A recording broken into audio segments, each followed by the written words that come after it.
is cats everywhere. You would be so heartbroken. I am very heartbroken. The minute I call them, they all run to me. But there's some people in the neighborhood that know they call me the cat guy. They call me the cat guy because they see me every day feeding them, rain, snow, or shine. How they survive is beyond me. I started making phone calls, started calling different city agencies and city rescue organizations. And I was like, hey, there's a whole bunch of cats in my neighborhood.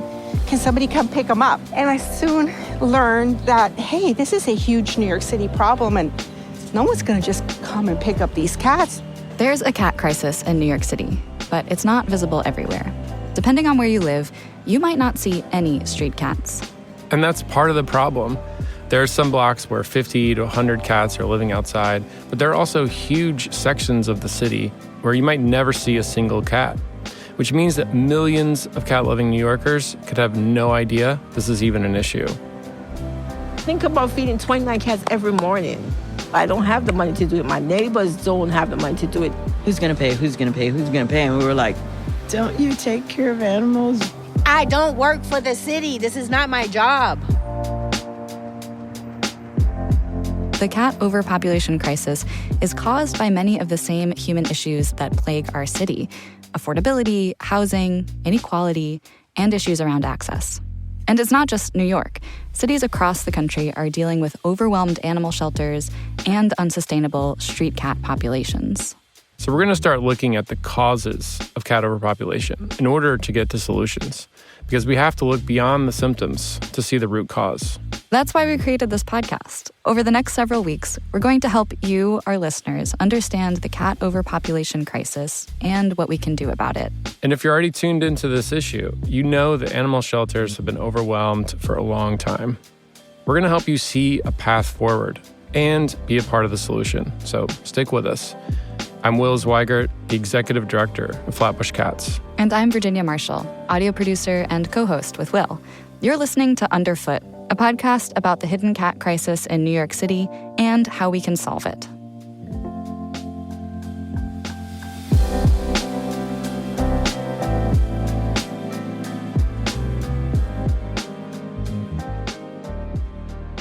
So, Will, I want to start this podcast with one important word, right? It's in our tagline. We're saying that this cat crisis is hidden, but it's not the case for everyone, right?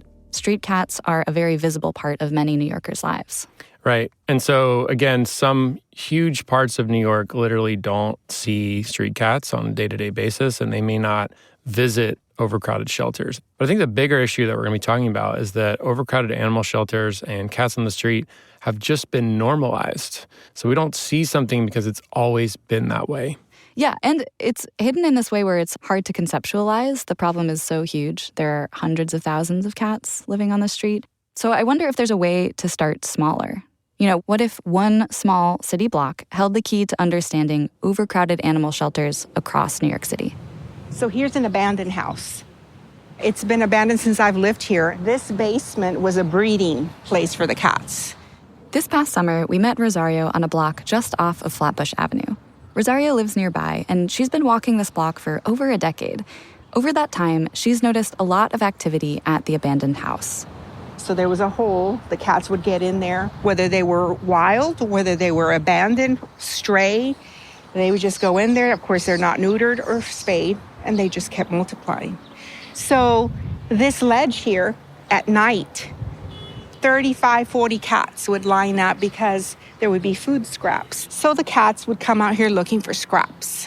And I live in this building, and I would look out my window and I would see the cats in this empty lot roaming around. I would see them lined up in here. It was hard for Rosario to see so many hungry cats, especially in winter when they were freezing outside. So she decided she had to do something to help. I started making phone calls, started calling different city agencies and city rescue organizations. And I was like, hey, there's a whole bunch of cats in my neighborhood. Can somebody come pick them up? And I soon learned that, hey, this is a huge New York City problem and no one's gonna just come and pick up these cats. So I started feeding them right here. Rosario got to know the cats, all 35 of them. The first cat that I ever saw here was a giant tomcat. Huge head, big cat. And I named him George Washington because he was clearly the founder of this colony. Because at the time, it was the height of the Hamilton musical, and I named all the cats after characters in the musical. There was Hamilton, and then there was Burr. Burr and Jefferson were a duo that were best friends, inseparable. After a while, Rosario realized that feeding them wasn't enough. The Hamilton colony just kept growing, and the cats had medical issues too. A cat would get a lesion or an infection, and she could see that they were suffering. So she wanted someone to help the cats. Eventually, it became clear that that someone was her. I did have one organization that was big on TNR, trap, neuter, return. And they said, you and your husband can go get certified. There's a program in the city that if you take a course, you can get access to the ASPCA and make appointments and trap these cats. You can get trained how to do it, and you can at least help these cats from multiplying. So we're like, oh, okay. So my husband and I did that. On a Saturday morning, we went to Manhattan, took a course. We got certified, is what they call it, for TNR, and we got some traps, and we just started trapping cats in this lot and here at night. I would say it took us a year to trap the 35 plus cats because we have jobs, and this isn't like, we weren't doing this full time. We were just trying to do something about helping these cats. So, Will, tell us a little bit more about Rosario, right? Because you two met around the same time that she started trying to help the cats on her block, right? Yeah, and I was very overwhelmed at the time. My partner and I had found ourselves caring for probably a dozen different colonies, which is like several hours a day, even if you were just feeding. And I remember a couple blocks away kind of bumping into, I see someone else is leaving food out. And I was desperate to connect with someone else that was doing this work. And I just remember feeling so relieved that I'm not the only one. And seeing Rosario was also feeling very overwhelmed. So we just kind of started working together organically. And she is such a caring New Yorker. She's not just someone who cares deeply about the cats. She's always struck me as someone who cares deeply about her neighbors. And I think that's why she's such a successful community cat caretaker and colony caretaker, because she goes and meets the people first. And you know some of the cats too, right? You've met them? Yeah, the cat that stands out the most to me is King George that she mentioned. And I remember we had been working together for a little bit. And so by this point, she had let me know, if a certain cat needed help, a certain cat needed placement. We were doing fostering and adoptions at that time. And I remember going out to meet King George, and it was a freezing cold January day. And King George just sitting there on top of his little shelter, like a little food shelter, surveying his subjects, looks very regal, and immediately was kind of warmed up to me. And I was like, Rosario, this is a former indoor cat who just hardened for the streets. Like, feral cats don't let you just pet them. I just want to be triple clear on that. And he was in need of medical care pretty immediately. One of his ears is kind of essentially like broken or not functioning. It's like flopping down. Yeah, and so he was able, you got him medical care. What's the ending of his story? He has a wonderful storybook ending that we want for all of these cats because, again, he was not feral. So with some time with people, he was back at it indoors, on some high-rise, sunny window, rolling in catnip, and just getting generally spoiled, which is what we aim for. And it's a great reminder that every single one of these cats is special. Every single one of them, they're not numbers just because they're outside. They all still deserve love and care, and he really brings all that home. And tell me a little bit more about Flatbush, right? Because we're going to be focusing in on that area during the podcast. And I was curious because, you moved from a different area of Brooklyn to Flatbush, and you were seeing a lot more cats on the street kind of for the first time. So what was the difference there between where you were before and Flatbush? Yeah, absolutely. Flatbush and East Flatbush are two huge neighborhoods right in the middle of Brooklyn. Like, I mean, the absolute center of Brooklyn on a map. It's about a 30-minute subway ride from Manhattan. And it's one of the most diverse neighborhoods in New York City, which is saying quite a lot. We have really, really deep Caribbean, African-American, Jewish, and Latino roots. It's the largest Caribbean hub in North America. So it's where you go for your patties and your doubles. And around 40% of our community here was born outside of the U.S. So you might hear several different languages just walking a few blocks down Flatbush Avenue. And so in this area, though, this is a systemically under-resourced area going back several decades. Economic data shows that poverty rates here are higher than average. Household incomes are slightly lower than average. Somewhere between 1.25% of all households here are under some form of economic distress. And my partner and I had relocated from Fort Greene, which is it's a more expensive area. We moved to Flatbush looking for more affordable housing ourselves. And I just remember being struck by this jarring difference. Having never seen a cat on the street in Fort Greene, and then just now colonies on every block, sick kittens, skinny cats. Some were well cared for with parents looking after them or community members looking after them, but many others were existing in the margins. And I just couldn't believe how widespread the issue was to my new eyes. But when we talked to longtime residents, it had always been that way.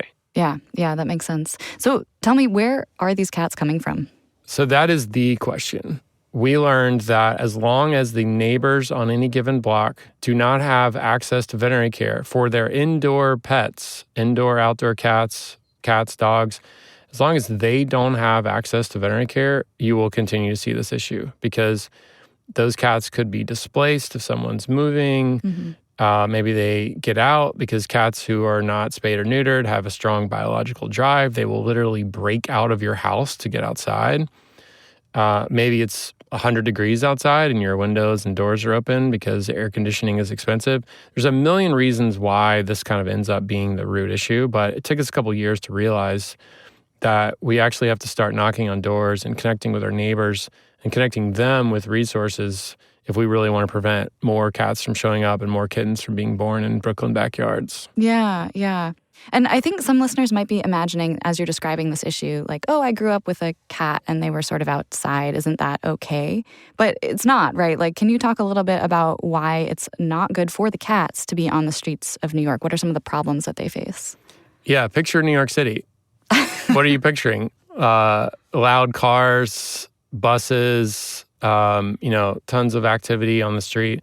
It's literally incredibly dangerous for a cat to be outside. And I'm going to keep things light right now, but let me say we see our fair share of cats who have been hit by cars, cats who unfortunately indirectly consumed poison that was left out for rats, which is a terrible way to go. So just for their own safety, I could give you 10 reasons why they shouldn't be outside. There's a misconception that cats are great at keeping the rat population down. Cats are smarter than that. They don't mess with rats. Right. Not New York City rats. Yeah, you need to look at a picture of a mouse and look at a picture of a New York City rat. They're 10 times larger. They don't want to mess with that. But I do have to mention also, cats are an invasive species. So we think about them as just being everywhere, and they are. But they're not native to our environment or ecosystem. Cats are a major threat to birds because they are natural predators, extremely efficient hunters, even when well-fed at home because they're hunting for sport. And the figures here vary. I could easily say that outdoor cats kill so many birds in the U.S. each year that they are contributing to population declines, meaningful population declines. And birds have enough challenges already, right? New York City is also on a migration path, which is, not convenient given how many cats are outside. And that predation from cats adds significant additional pressure that can push vulnerable species closer to extinction. So I just want to get back to Rosario's story because she mentioned she was doing this thing called Trap, Neuter, Return, or TNR, in order to help the cats. So can you explain what is TNR and how does it help the cats that are living on the street? Yeah. So trap, neuter, return is essentially how you get feral cats spayed or neutered. And the definition of feral is wild or unsocialized. So when a cat is born outside, if they are not exposed to people within the first 2 to 3 months, then they become unsocialized, and it becomes much more challenging for them to ever live in a home or sort of engage with people. So trap, neuter, return is a humane way of getting those cats sterilized without stressing them out any more than is necessary. We basically get them on a feeding schedule, get them to literally go into the trap with food, care for them before and after a spay-neuter appointment. Probably like the only time they're going to see a vet because they're feral. So they get their vaccines, they get any additional care they may need. And then after recovery, they are returned back to their home, which is where they are most comfortable. Got it. And so that trapping is actually like a really important part of the process, and it sounds a little complicated. So Rosario mentioned it took her 1 year to trap 35 cats. What does that actually look like?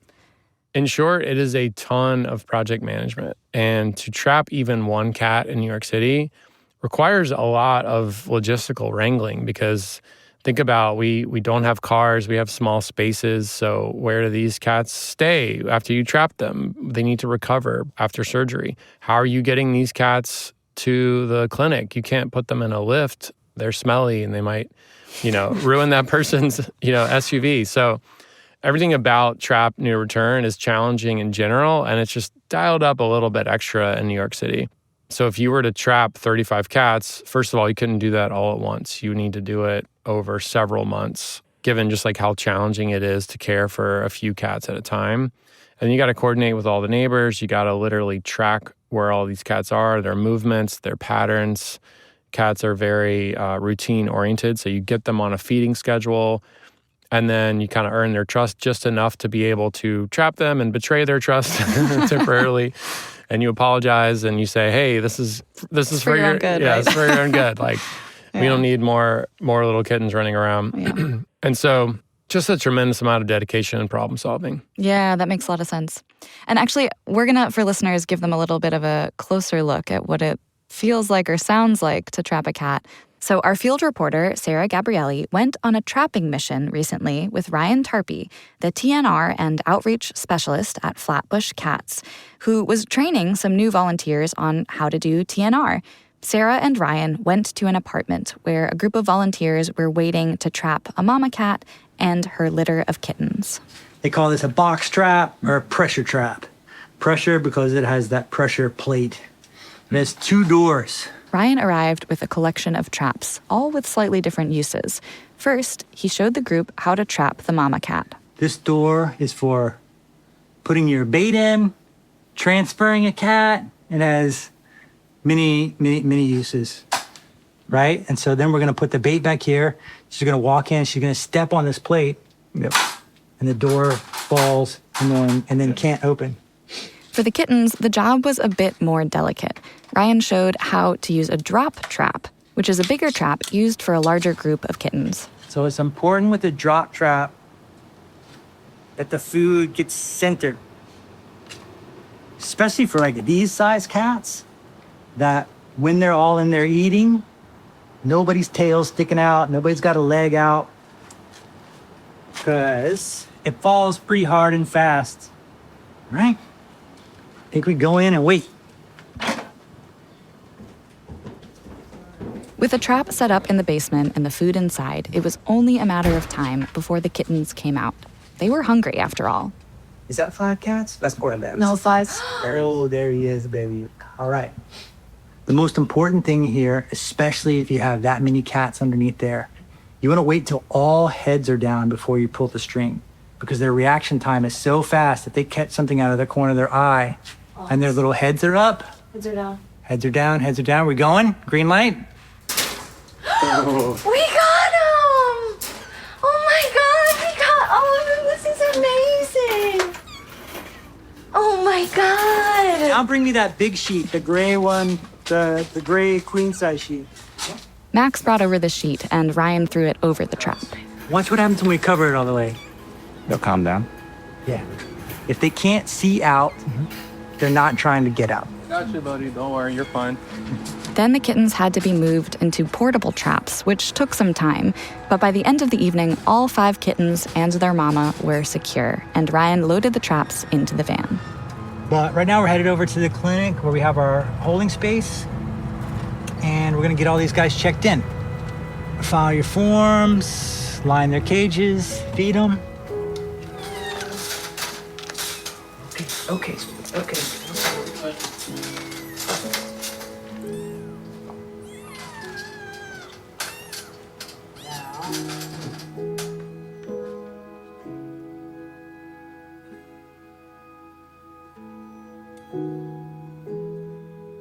All right, so we've heard now the process of trapping a cat. You've told us a little bit after they're trapped.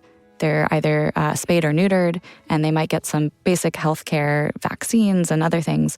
And then what happens?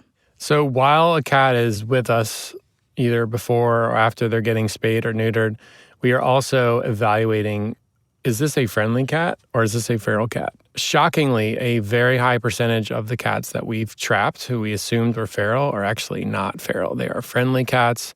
They've been outside for several years, and they sort of hardened, to the outdoor life. But feral cats are returned. That is the R in TNR, trap, neuter, return.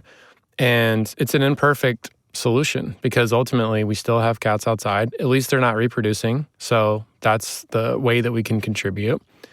But we would love to work towards a scenario where there are no cats outside, both for their own benefit, for their own well-being, and also so that they're not, decimating the bird population, for example. Yeah. And so when they're living then back out on the street, someone cares for them, right?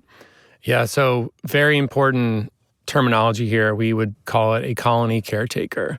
And a colony caretaker is not just feeding, they are looking after the overall well-being of that cat. So that includes seeing to any veterinary care needs they may have. They're also providing shelter. So does this cat have a place to go when it's 20 degrees outside? So we build winter shelters every winter and give them out to caretakers. Another key term here is community cat. If you see a cat outside and you're not sure whether it's friendly or feral, just call it a community cat. And that sort of encompasses any cats that live outside. And it also helps us to broaden our definition and understanding of the relationship we may have with that cat. Because in Flatbush, for example, there are communal care models where multiple people are caring for a single cat. Yeah. And I want to go back to Rosario's story because after she trapped and neutered or spayed those 35 cats, many of them ended up back on the street and she was caring for them. So let's hear what she has to say. There's Mulligan. You see her up on the fence? Hi, Mulligan. Hi, Bonnie. And you see she heard my voice. This one is one of the originals, 2017, and I'm still taking care of her. But my colony has shrunk, which is good news, right? There's only 3 cats left here because they're fixed, so they're not having kittens. Some got adopted because they were friendly and they went into the foster program. The wild ones, or the ones that are feral, they have remained, and I've taken care of them since 2017. And because of that, they've lived this long. I mean, they live out here in the blizzards, extreme cold, hot summers. But because I'm feeding them and providing them little shelters, I guess they've lived this long. So we controlled the problem. It takes a lot of dedication to care for a colony of cats for over a decade. But Rosario has been a consistent support for these cats. And I have a job and I'm busy and I don't have all the time to take care of all these cats, but I now view it as just my daily walk. It's either in the morning or in the evening. I just go and make my rounds and I feed them. But during the pandemic and the world was shut down, I would just sit here, I bring a chair, bring my glass of wine, and the cats would just hang around me, and I spent time with them. And they love me and I love them.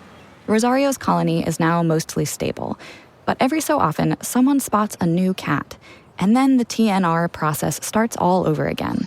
And that's actually what happened on one day when we were out with Rosario. Did you see a cat? Are you kidding me? Somebody probably dumped him. Okay, can I come to you in a minute? Rosario walked over to the shipping container to see if she could help the new cats. This is the storage place, and they have like these big shipping containers in the back. And I have had a number of cats that just turn up there, whether they just walk and find a place, or sometimes it could be that someone released cats that they don't want no more. So he's telling me there's 4 new cats back there that I didn't even know about. At this point, Rosario knows the drill. She's been doing TNR work for a long time, but it's not always easy. Hey, hi. So what's the story? What's going on? There's one here for over here. Yes, I saw him, but his ear is... Then for a few months after, there's one more. And last week, there's 2 more. So it's 4 now. So Amos, you know the protocol. I've got to feed them, get used to them, and then I got to come set the traps to get them. When you're ready to go. When someone tells me, hey, I just saw cats, my heart sinks. But if you're just a person, you know, a normal, regular person trying to help cats, it starts with one cat, and before you know it is another one, and then one is really sick. And it can be overwhelming.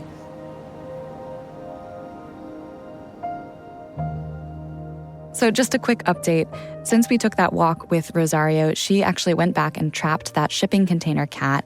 The cat, who is now named Darla Dynamite, which is a wonderful name, was placed in the Flatbush Cats foster program and adopted into her forever home. But just to go back to that feeling, you know, at the end there in the tape of Rosario being completely overwhelmed, you know, she was describing that. Will, can you tell us a little bit more about what people are up against when they take on caring for a colony like this? It is a Sisyphean task to maintain a colony when you don't have the ability to control some of the things that contribute to new cats showing up. And you have these hardworking people who will give everything towards a problem.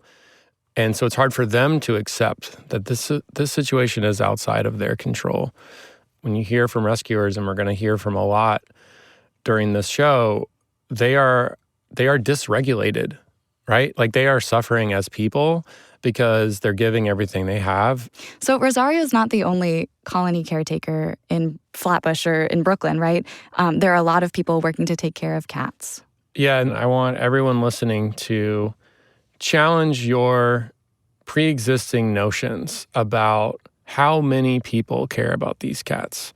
A lot of times when we talk about how many cats there are outside and we talk about how these are in typically under-resourced communities, there is a implicit assumption that a lot of New Yorkers don't care for these cats. And I can tell you firsthand, the opposite is true.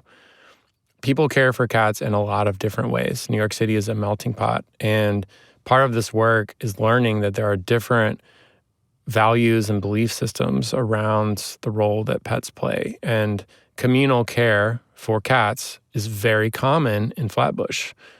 And that looks like a lot of different people chipping in to make sure that a friendly cat living on their block has food, has shelter. So let's hear from one more caretaker. Her name is Sabbie, and she also lives in Flatbush. Then we go back. So this is the routine. So I've been doing this now since the pandemic.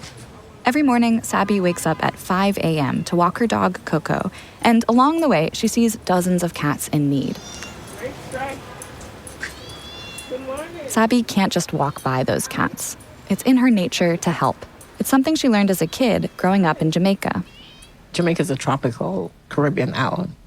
So there are a lot of animals. And in Jamaica, the system is that we don't look at animals as strays. They're part of the community. But up here, if there's a stray animal or cat, it's not like a community. It's like everybody's individual. In 2020, Sabbie started caring for a litter of kittens she found on her block. And eventually, that turned into 29 cats, which she feeds on her morning walk around the neighborhood. Some of that original litter is still around, and one in particular has taken a liking to Sabbie. Who is this? This is Wanda. Okay, so her name was Wanda because when she was young in the litter, she was the one that was wandering around. And she was independent and didn't want to be bothered. But I've grown to love her because she's attached to me. I'm attached to her. Every day we have this bond where we sit on the step and we connect. So Sabbie started trying to get more involved with caretaking work. She heard about TNR and started working with Ryan Tarpey, who we just heard from earlier, to make sure the cats in her colony could get the veterinary care they needed. And so when I see a stray cat, a homeless cat, a hard cat, I take a pic and I send it to Ryan. I'm like, okay, this is the situation. Boom, boom, boom. There's a mom. Whatever the situation, I explain to him. And then he's like, okay, let's make a date to come and get them or solve the situation. He did that too with over 130 cats in this neighborhood, getting them TNR, getting them adopted, getting them stuff to eat. Sabbie can see the real impact she has on these cats, and that keeps her going. These cats would not be here. You know, how long has been the pandemic now? Some are adopted. If they're injured, they get health care or they get stuff to eat. You know what I'm saying? Like, there's 29 cats in this neighborhood that because of Flatbush cats, I get up every morning and I give them something to eat. When I'm walking down the road and they see me, they run to me. I feel like it's my purpose. Now I feel like if I see a homeless cat or whatever situation, I feel like it's my destiny to try to help. Over time, Sabbie says she's seen her neighborhood change. Her corner of New York City is becoming a little bit more like the supportive community she knew in Jamaica. You know, I've made the neighborhood more compassionate. I've had my neighbors who are strangers who just move in the neighborhood, a totally different race from me, Jewish, that you wouldn't even think would come knocking at my door for me to help him with the cat. And then now we're cool.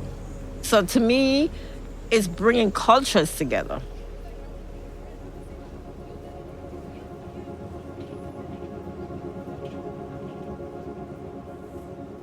So, Will, I feel like we're getting to the end of this episode, right? And the whole point of this series is to figure out how we can solve the cat crisis. And I'm wondering, have we reached the solution here? Do we just trap, neuter, return, and that's it? I wish. Trap, neuter, return is an essential but incomplete part of the solution. If you were to just do trap, neuter, return, think about it as almost like preventing further harm.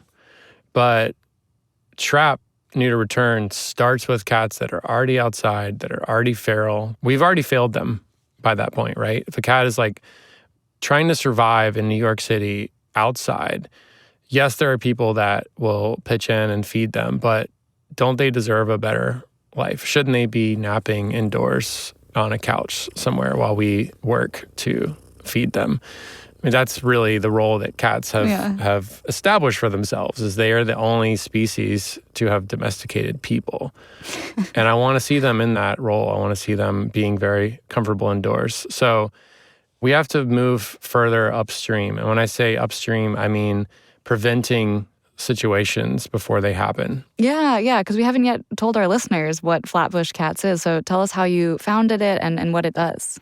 Yeah, so my partner and I, when we moved to Flatbush in 2016, we were just like, I think, many other New Yorkers who might have been surprised to see so many cats struggling outside. And I mean dozens. Like, it was traumatizing. And at this time, I was getting to know my neighbors and I was asking them about it. And, you know, they said it's challenging, but it's always been this way. Mm. And I heard that from everyone. It's always been like this. And these are often folks who are dealing with a lot of other issues at the same time. They're worrying about rent. They're worrying about healthcare. They're worrying about putting food on the table. And this is not a generalization, but this is a lower income area that is under-resourced and has been strategically deprioritized by the city in so many different ways.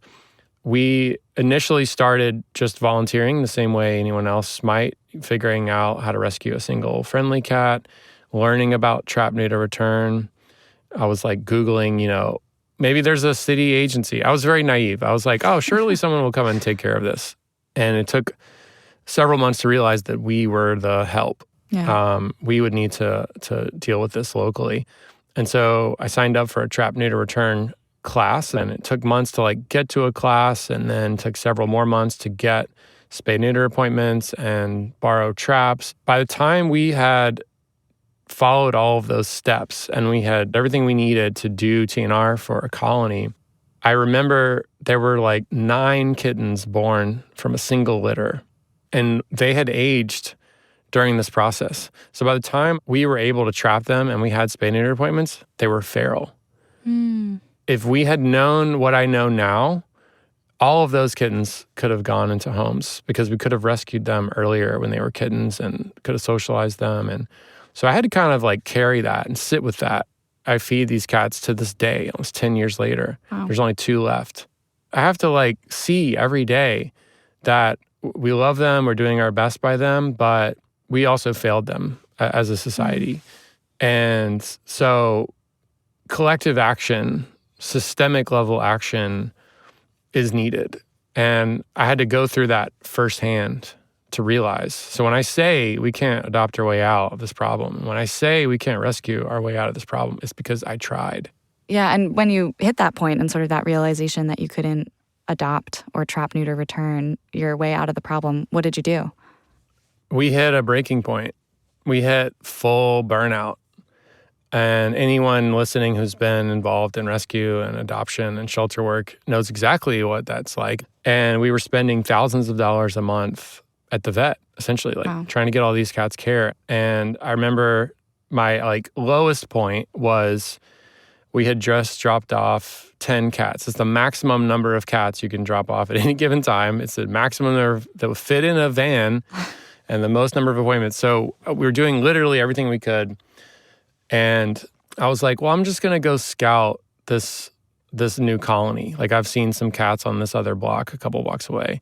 So I'm just going to bring my camera. This is so naive. Because now everyone in rescue knows, like if you go looking at a colony, you're going to come home with a sick kitten. But I go out here and I've just got a camera, no other equipment, nothing, no food, nothing. And I see this little tiny gray kitten. She's drastically underweight, so she's probably older than she looks. It was a Saturday morning, August, just blazing hot by like 9 o'clock, that kind of day. And she had just plopped herself on the sidewalk, in the middle of the sidewalk, in the sun. And there's like shade, 20 feet away, but she was in the sun and there was like a couple flies on her just circling and her eyes were crusted shut. And I just sat there for a minute. My mind was racing because we didn't have anywhere to put another cat. We were already fostering like way beyond our max. And I had just literally dropped off like every trap, every carrier that I had. And I remember thinking, if I can just get this cat home and if I can just get her healthy, I promise we're going to do something different. Like I was so angry at like seeing her suffering. And she was so sick that she just let me pick her up. And she just let me carry her home in my hands.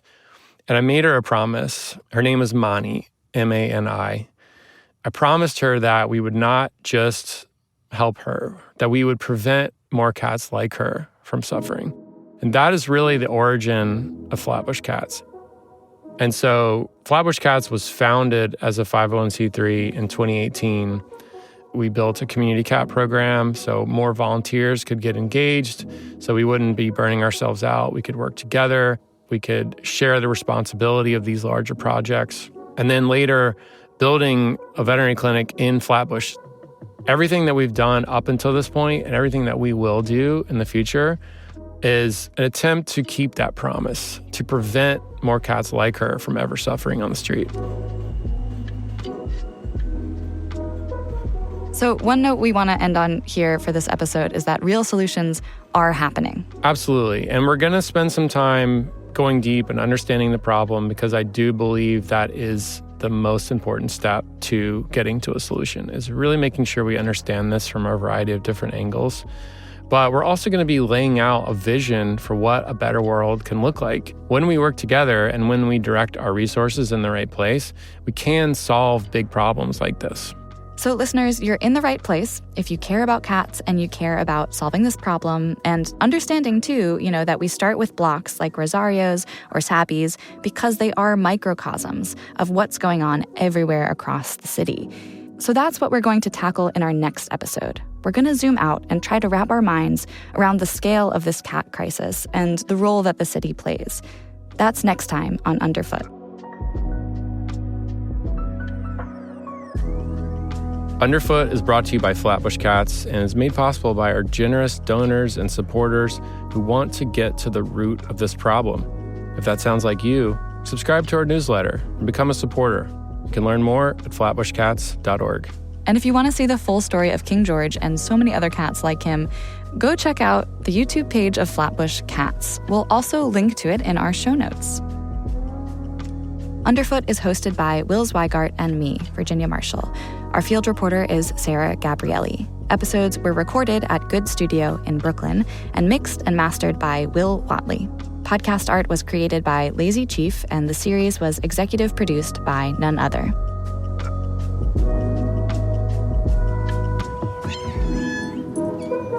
Cat sounds in this episode were performed by Bunny and Wander, purrs by Ignatia, and kitten meows by Tad, Dab, Dollop, Speck, Smidge, and Pinch.